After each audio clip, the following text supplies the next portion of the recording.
അടുത്തിടെയായിരുന്നു ബിനീഷ് ബാസ്റ്റിൻ വിവാഹിതനായത്. പെണ്ണ് കാണാൻ പോയതും എൻഗേജ്മെൻറ്റും വിവാഹവും വിരുന്നും അടക്കം എല്ലാ വിശേഷങ്ങളും വ്ലോഗിലൂടെ കാണിച്ചിരുന്നു. മകൻ്റെ വിവാഹമാണ് ജീവിതത്തിലെ ഏറ്റവും വലിയ ആഗ്രഹമെന്നായിരുന്നു അമ്മച്ചി പറഞ്ഞത്. ഞങ്ങളെ അറിയുന്നവർക്കെല്ലാം അതറിയാം. നേർച്ചകളും പ്രാർത്ഥനകളുമൊക്കെയായി കാത്തിരിക്കുകയായിരുന്നു അമ്മച്ചി. സൗഹൃദമായി തുടങ്ങിയ ബന്ധമായിരുന്നു ബിനീഷിൻ്റെയും താരയുടെയും. പിന്നീടത് പ്രണയത്തിലേക്ക് വഴിമാറുകയായിരുന്നു. കുടുംബാംഗങ്ങളുടെ സമ്മതത്തോടെയായിരുന്നു വിവാഹം. സഹപ്രവർത്തകരെല്ലാം വിവാഹത്തിൽ പങ്കെടുത്തിരുന്നു. ഇളയ മകളെന്നാണ് താരയെക്കുറിച്ച് അമ്മച്ചി പറയാറുള്ളത്. താരയുമായി പെട്ടെന്ന് കൂട്ടായിരുന്നു. പോവുന്നിടത്തെല്ലാം ബിനീഷും താരയും അമ്മച്ചിയെയും കൂടെ കൂട്ടുന്നുണ്ട്. താരയ്ക്ക് പിന്നാലെയായി കുടുംബത്തിലേക്ക് ഒരു അതിഥി കൂടി എത്തിയിരിക്കുകയാണ്. അതേക്കുറിച്ചായിരുന്നു പുതിയ വീഡിയോ. ഈ കുടുംബത്തിലേക്ക് ഒരംഗത്തിനെ കൂടി ഞങ്ങൾ കൊണ്ടുവരാൻ പോവുകയാണ്. പതിവ് പോലെ പ്രാർത്ഥിച്ചാണ് അമ്മച്ചി പോയത്. എന്താണെന്ന് ഞങ്ങളോട് പറഞ്ഞിട്ടില്ല. ബാഗിൽ കുറേ പൈസയൊക്കെ എടുത്തിട്ടുണ്ട്. താരയ്ക്ക് വേണ്ടിയാണ് വാങ്ങിക്കുന്നതെന്ന് പറഞ്ഞിരുന്നു. ഇഷ്ടമുള്ളത് ഏതാണെന്ന് വെച്ചാൽ നോക്കിയെടുത്തോളുക എന്നായിരുന്നു താരയോട് അമ്മച്ചി പറഞ്ഞത്.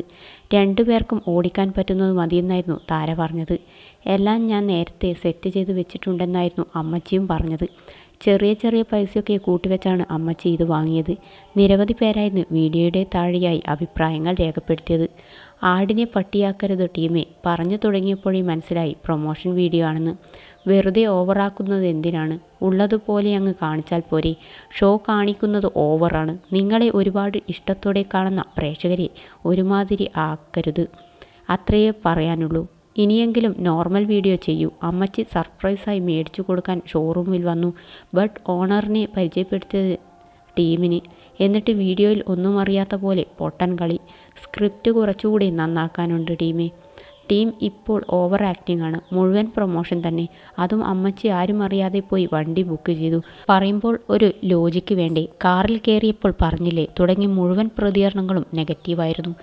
എവിടെയും തനിച്ചു പോകാത്ത അമ്മച്ചി ആരും അറിയാതെ വണ്ടി ബുക്ക് ചെയ്തു. എന്നിട്ട് ഷോപ്പിലെ ആരെയും അമ്മച്ചി അറിയില്ല.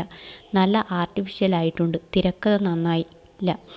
അമ്മച്ചിക്ക് മാത്രം അറിയാമത്രേ. പ്രൊമോഷൻ വീഡിയോ ആണെന്ന് ആർക്കും പിടികിട്ടിയില്ല. ടീമേ, ഇത് പ്രൊമോഷനാണെന്ന് നിങ്ങൾക്കും അറിയാം, കാണുന്ന ഞങ്ങൾക്കും അറിയാം. സ്ക്രിപ്റ്റ് ഉണ്ടാക്കിയപ്പോൾ കാണുന്ന ഞങ്ങൾ മണ്ടരല്ല എന്ന് മനസ്സിലാക്കി ചെയ്യണമായിരുന്നു.